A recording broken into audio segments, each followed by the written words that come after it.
Hello. Units and मेजरमेंट्सच्या आजच्या भागामध्ये आपण बघणार आहोत सप्लिमेंटरी युनिट्स. मागच्या भागामध्ये आपण फंडामेंटल युनिट्सचा अभ्यास केला, तर त्या युनिट्स बरोबरच जी दोन ॲडिशनल युनिट्स आपण वापरतो त्यांना आपण काय म्हणतो तर सप्लिमेंटरी युनिट्स.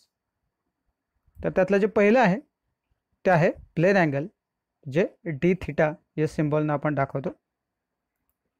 तर हा प्लेन अँगल म्हणजे काय बघा, this is the ratio of length of an arc of a circle to the radius of that circle. So जर डायग्राम तुम्ही इथे बघितलीत तर तुमच्या लक्षात येईल रेशो कोणाकोणाचा घ्यायला सांगितलं बघा, length of an arc of the circle. So ही जी आर्क आहे ए बी, ही आर्क आहे, त्याची लेंथ जी आहे ती काय आहे, डी एस आहे, to the radius of the circle. So जर हे सर्कलचा हा एक छोटा पार्ट आहे, त्यामुळे ही जी आर्क आहे ती या पूर्ण सर्कलची एक छोटी आर्क आहे, त्यामुळे सर्कलची रेडियस किती आहे तर आर आहे. म्हणजे रेशो कोणाकोणाचा घ्यायला सांगितलं आहे बघा, लेंथ ऑफ द आर्क म्हणजे डी एस आणि कोणाचा ratio radius of the circle म्हणजे आर, म्हणजेच डी एस अपॉन आर हा रेशो तुम्हाला काय देईल, डी थीटा देईल. सो मॅथमॅटिकली आपण कसं लिहू शकतो, d theta is equal to d s upon r. तर हा जो अँगल डी थीटा आहे तो कशात मोजतात तर रॅडियनमध्ये मोजतात. सो सिम्बॉलिकली आपण ते आर ए डी असं किंवा रॅड असं म्हणतो. आणि हा जो सिम्बॉल आहे बेसिकली तो थीटा आणि त्याच्या डोक्यावरती सी. तर आता बघूया सॉलिड अँगल डी ओमेगा. तर डेफिनेशन बघा, this is 3 dimensional analogue of D theta. म्हणजे जो आपण डी थीटा बघतो हा एका प्लेनमधला आहे, तर हा असणार आहे 3 डायमेन्शनल केसमध्ये. So this is the 3 dimensional analogue of D theta. आणि डेफिनेशन काय बघा, the area of the portion of the surface of sphere to the square of the sphere. म्हणजे जर आपण डायग्राम जर नीट बघितली तर तुमच्या लक्षात येईल बघा, area of the portion of the sphere surface of sphere म्हणजे हा स्फिअरचा हा जो एरिया दिसतो आपल्याला, असा छोटासा भाग आहे, तिथला जो सरफेस आहे तो किती आहे, डी ए आहे. तर त्याचा आणि कोणाचा रेशो घ्यायचा आहे, the square of the radius of the sphere. So ही 3 डायमेन्शनल केस आहे बघा, दिसते आपल्याला. तर या स्फिअरची रेडियस किती आहे तर आर आहे, आणि हा जो सरफेस आहे त्याचा एरिया किती आहे तर डी ए आहे. सो आपल्याला याने काय मिळेल तर डी ओमेगाची व्हॅल्यू आपल्याला मिळून जाईल. So d omega is equal to काय आहे बघा, d a upon r square. मग अशा केसमध्ये तिथे आर होता कारण तिथे नुसतीच रेडियस होती, इथे काय आहे square of the radius of the sphere. So d omega is equal to d a upon r square. So हा जो अँगल आहे सॉलिड अँगल हा कशात मेजर करतात तर स्टेरॅडियनमध्ये. सो एस आर हे त्याचं सिम्बॉल आहे. मग अशा आपण बघितलं की रॅडियनमध्ये जो आहे तो अँगल बघितलेला होता प्लेन अँगल, आणि आताचा हा जो सॉलिड अँगल आहे तो स्टेरॅडियनमध्ये बघितला. आता आपल्याला माहिती आहे sphere of the radius r has surface area 4 pi r square. So स्फिअरचा जो सरफेस एरिया आहे तो किती असतो 4 पाय आर स्क्वेअर असतो. आणि मग त्यामुळे जर का आपल्याला solid angle subtended by the entire sphere at its centre, म्हणजे हा झाला आता छोटासा अँगल झाला, हा छोटा पार्ट झाला त्याचा. आणि जर आपल्याला पूर्ण स्फिअरचं कॅल्क्युलेशन करायचं असेल, हा पूर्ण अँगल स्फिअरचा किती होईल तो जर काढायचा असेल, तर मग तुम्ही काय करू शकता बघा, जो डी आहे आपला जो सरफेस आहे तो किती होईल, डी एच्या ऐवजी हा पूर्ण सगळा सरफेस. मग सरफेस सगळा किती असणार आहे तर आपण बघितलं की तो आहे 4 पाय आर स्क्वेअर. तो जर या फॉर्म्युल्यामध्ये आपण सबस्टिट्यूट केला तर हा जो आहे डी ओमेगा, हा डी ओमेगा का म्हटलंय कारण हा छोटासा अँगल आहे म्हणून त्याला आपण त्याचा छोटा पार्ट म्हणून डी ओमेगा म्हटलंय. तर जेव्हा आपण मग पूर्ण स्फिअरसाठी कॅल्क्युलेट करू तेव्हा तो आपल्याला काय मिळेल, ओमेगा मिळेल. सो ओमेगा काय असेल बघा, omega is equal to d एच्या ऐवजी आता जो आपला सरफेस एरिया तो आपण लिहितोय 4 pi r square upon r square. So r square will get cancelled आणि मग शिल्लक काय राहील तर 4 पाय. सो हा जो सॉलिड अँगल आहे इथला स्फिअरसाठीचा तो किती असणार आहे 4 पाय, आणि युनिट काय असणार आहे त्याचं स्टेरॅडियन. तर आता आपण बघणार आहोत conventions for the use of S I units. So SI unit लिहिताना जे काही पद्धती आहेत किंवा जे संकेत आहेत ते आपण काय आहेत ते बघणार आहोत. तर बघा, पहिला आहे unit of every physical quantity should be represented by it's symbol. So प्रत्येक जी फिजिकल क्वांटिटी असेल ती त्याच्या सिम्बॉलने आपण रिप्रेझेंट करतो. म्हणजे उदाहरणार्थ मीटर असेल तर आपण M या लेटरने, किंवा टाईम म्हणजे सेकंड असेल तर तो S या सिम्बॉलने असं आपण रिप्रेझेंट करतो. त्यानंतर दुसरं कन्व्हेन्शन काय बघा, full name of a unit always starts with smaller letter even if the name is after a person. For example 1 newton, 1 joule, ETC. So काय म्हणतात बघा ते, तर जर पूर्ण युनिट तुम्हाला लिहायचं असेल, पूर्ण युनिटचं नाव लिहायचं असेल, तर त्याचं जे पहिलं अक्षर आहे ते स्मॉल असलं पाहिजे, जरी ते सायंटिस्टचं किंवा ते एका पर्सनचं नाव असेल तरी. म्हणजे आता न्यूटन हे आपण इथे युनिट म्हणून वापरतोय, ते सायंटिस्टचं नाव आहे, तरीही आपण इथला N जो आहे पूर्ण युनिट लिहिताना N स्मॉल लिहायचा आहे. सायंटिस्टचं नाव आहे म्हणून तो N कॅपिटल लिहायचा नाही. ज्यावेळी सायंटिस्टचं नाव म्हणून आपण न्यूटन म्हणू त्यावेळेला तो N कॅपिटल असेल, पण युनिट म्हणून जेव्हा पूर्ण लिहू तेव्हा न्यूटनमधला N स्मॉल किंवा जूलमधला J हा स्मॉल असला पाहिजे. तिसरं बघा, symbol for unit named after a person should be in capital letter. म्हणजे वरती काय म्हटलंय की जर पूर्ण युनिट लिहिणार असाल तर पहिलं अक्षर काय असलं पाहिजे, स्मॉल असलं पाहिजे. आणि हे या तिसऱ्या कन्व्हेन्शनमध्ये काय म्हटलं बघा, की जर सिम्बॉलिकली लिहित असाल तर जेव्हा तुम्ही सिम्बॉल लिहाल तेव्हा ते जे लेटर आहे ते कॅपिटल असलं पाहिजे, जर ते सायंटिस्टचं किंवा पर्सनचं नाव असेल तर. म्हणजे आता इथे न्यूटन हे पर्सनचं नाव आहे म्हणून मग आपण N काय करणार, कॅपिटल लिहिणार. जूल हे सायंटिस्टचं नाव आहे म्हणून जे सिम्बॉल असेल तेव्हा कॅपिटलमध्ये लिहिणार. पूर्ण लिहायचं असेल त्यावेळेला हे या पद्धतीने आपण लिहिणार आहोत.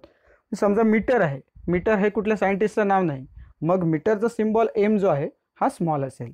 फक्त ते सायंटिस्टचं नाव असेल तर उदाहरणार्थ व्होल्ट आहे तर तेव्हाही V कॅपिटल असेल.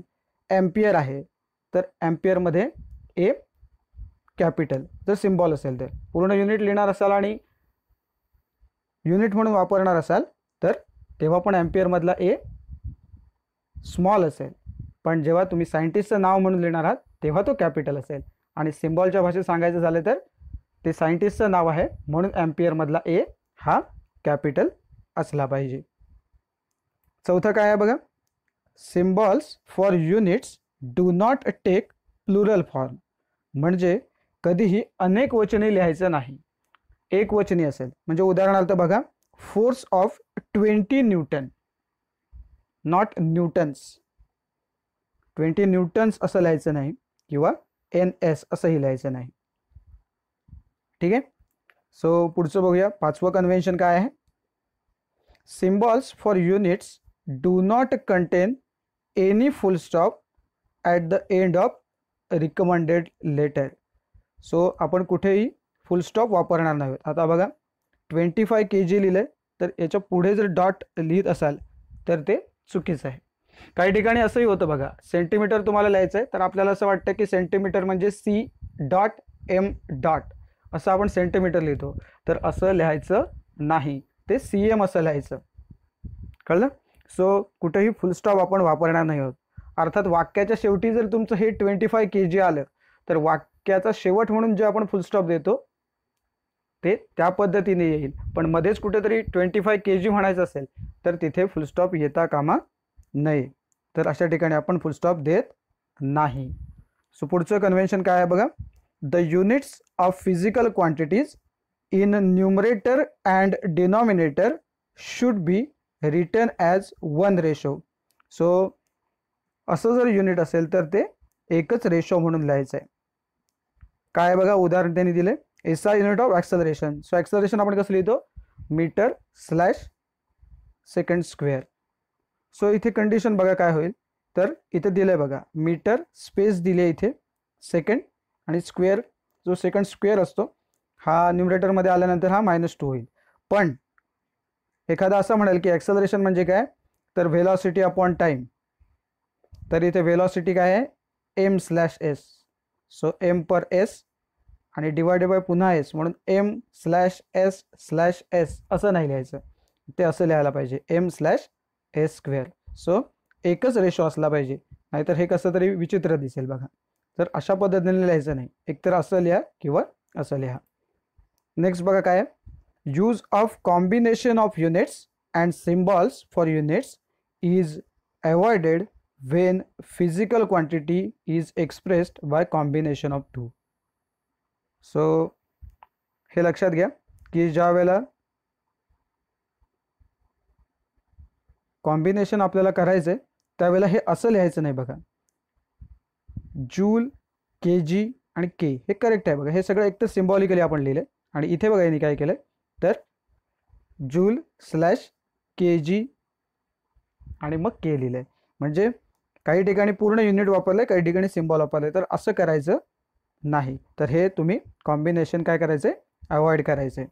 एकदम पूर्ण लिहिलं तरी चालेल, न्यूटन पर मीटर असं लिहायचं असेल तर न्यूटन पूर्ण शब्द लिहा, आपल्या नियमानुसार न्यूटनमधला n स्मॉल असेल /मीटर असं पूर्ण लिहा, किंवा कॅपिटल N/m असं लिहा. जनरली आपण असं पूर्ण युनिटचं नाव लिहित नाही, आपण सिम्बॉलच वापरतो. त्यानंतर 8वं कन्व्हेन्शन काय आहे बघूया. A prefix symbol is used before the symbol of unit to raise its power to a positive or negative power of 10. So आपण काय करतो बघा, तर प्रिफिक्स वापरतो काही ठिकाणी. म्हणजे उदाहरणार्थ जर सांगायचं झालं तर समजा मिली सेकंद असेल तर आपण काय करतो, असं लिहित नाही बघा 10⁻³ सेकंद, तर असं लिहित नाही. तर 10⁻³ सेकंद म्हणजेच काय, तर ॲक्च्युली 1 मिली सेकंद आहे, म्हणून आपण मग काय तिथे लिहितो 1 ms असं लिहितो. सो प्रिफिक्स म्हणजे इथे m हा आपला प्रिफिक्स आहे.